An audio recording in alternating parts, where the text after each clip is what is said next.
Hello everyone, and welcome back. Today, we're in Zamboanga City for the Zamboanga Hermosa Festival 2024, one of the most colorful and vibrant celebrations in the region.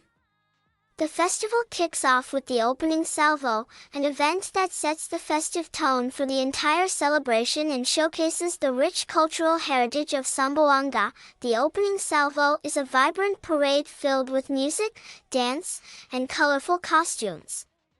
Participants from different barangays come together, each group dressed in elaborate attire inspired by Zamboanga's diverse culture. The performers dance to the lively beats of drums and traditional instruments, filling the streets with energy and excitement. The opening salvo is a true reflection of the spirit of Zamboanga, highlighting its cultural diversity and the unity of its people. As the parade moves through the streets, spectators are treated to a feast of colors and sounds. The dancers, with their synchronized moves and radiant smiles, captivate everyone watching.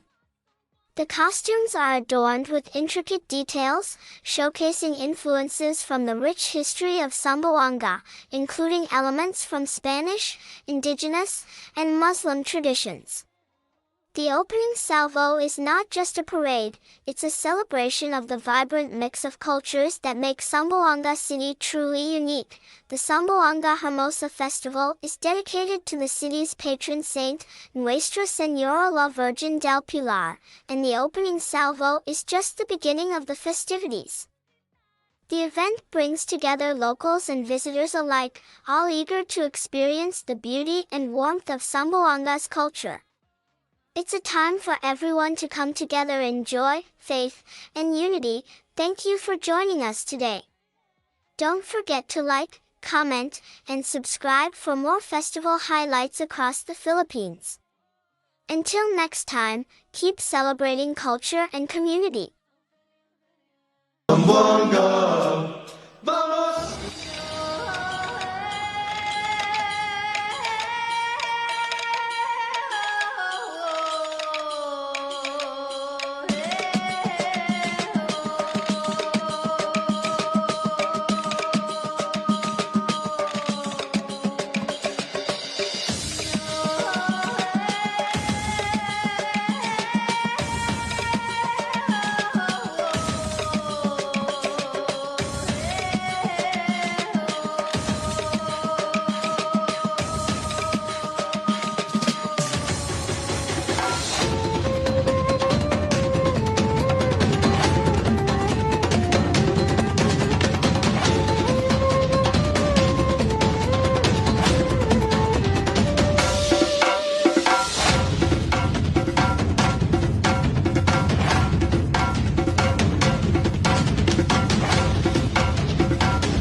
basahin lang sana namin.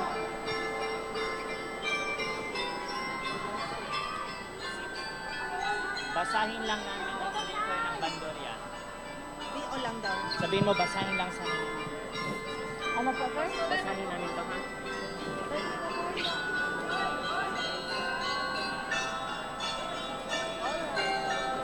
Para while nag-set up.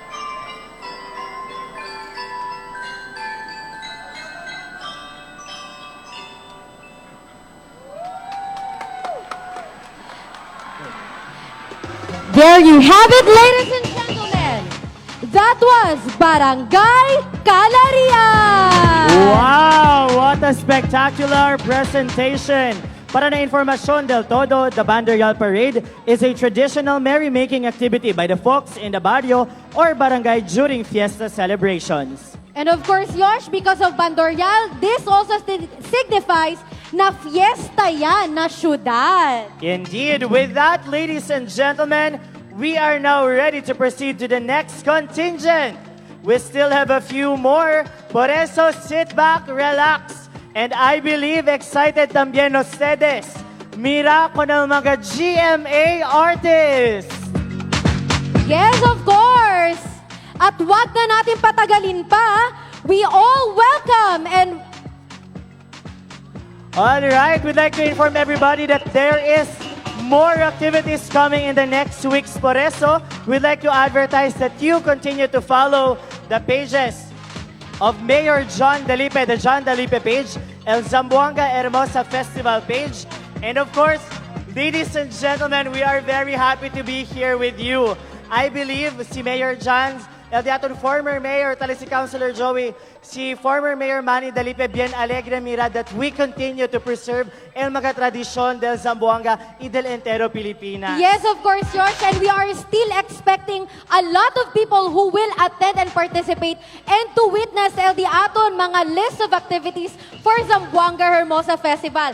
And while we are waiting for our next contingent, pwede ba kita uwi el hiyawan del mga Zamboangueños? Isang A! Ayan, buhay na Pero buhay yun- pa sila. Yes, pero dol mas bale akel mas puwersa pagayot. Pwede pa ba? Sabay-sabay. Isa. One, Yeah. two, three, Kim. One, two, three. A! All right, I believe ready na ang ating next contingent. With that, ladies and gentlemen, let us all welcome Barangay Talon-Talon!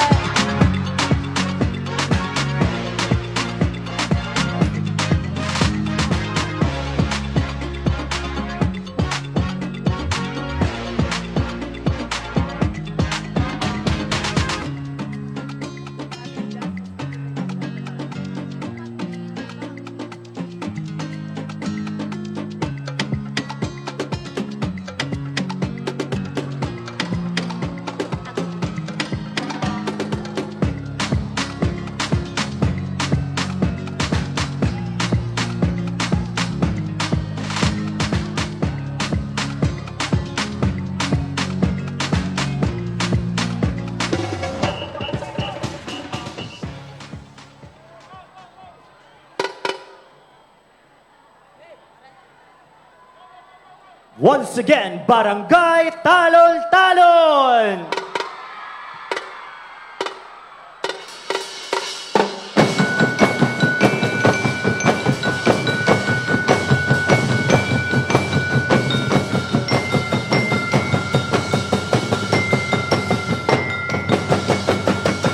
Tagu-taguan, maliwanag ang buwan. Pagbilang kong 3, nakatago na kayo. 1, 2, 3!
Wow!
There you have it, ladies and gentlemen.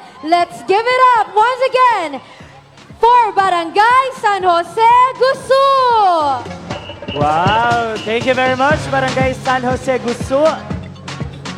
We are very happy to have been a witness to the presentation coming from all the barangays competing tonight.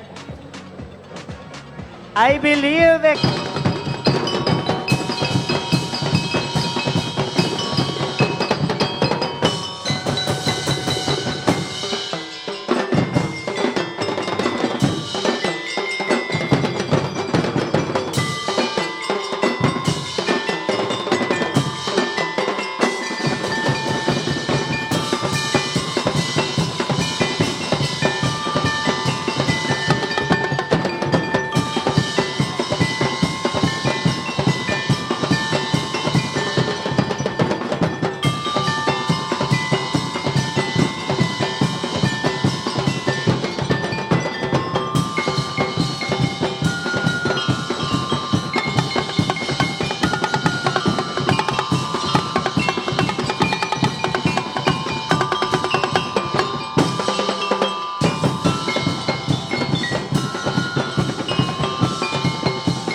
And that completes our 2024 Inter Barangay Bandorial Competition! Of course,